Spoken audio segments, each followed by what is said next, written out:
Well, for more on Putin's re-emergence and the Russian military Arctic drills, we're joined by Anton Fedyashin. He's a professor at American University and the executive director of the Initiative for Russian Culture. Anton, thanks for being on the program. Thank you for having me. You just got back from Moscow. Yes. First of all, thank you for considering you're exhausted from your long travels.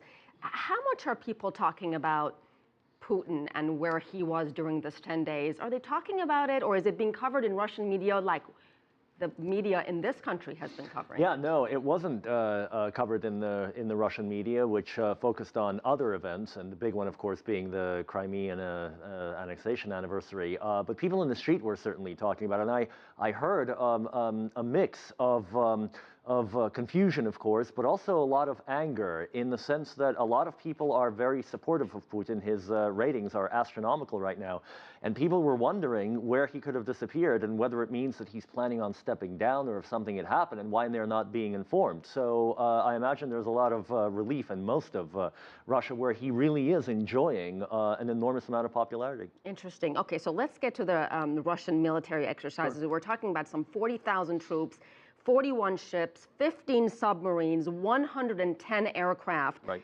Does this seem like a routine drill to you? Well, there's nothing routine about Russia's Arctic coastline, which is the longest in the world. And since Norway just launched exercises with 5,000 men, and this is a country of 5 million people, then if you were to expect the Russians to do something proportional to what the Norwegians are doing, they should have been using 150,000 men, one for each million, but they're not. So as a matter of fact, if you take it per capita, Russia's training exercise is significantly smaller than Norway's. But when you consider the size of the country, its population, and the length of its coastline, this is actually a fairly small exercise given the amount of territory that they have to defend. So why is it getting so much attention? Because Russia's getting a lot of attention, and there are war parties in Europe and in the US who are waiting for news like this in order to justify growing budgets or budget or requirements and asks. Do you think there is a message in these exercises from Vladimir Putin, and what do you make of the timing? Of course, the conflict in Ukraine is going on, and then he vanishes for 10 days. Sure. I don't think there's any connection between the vanishing and the exercises in the north and all over Russia. But look, all countries conduct military exercises on a regular basis. Russia conducts about 3,500 a year. They're getting a lot more attention these days. I think the message of this one in particular is that Russia is still a player all over the Eurasian region, including in the Arctic.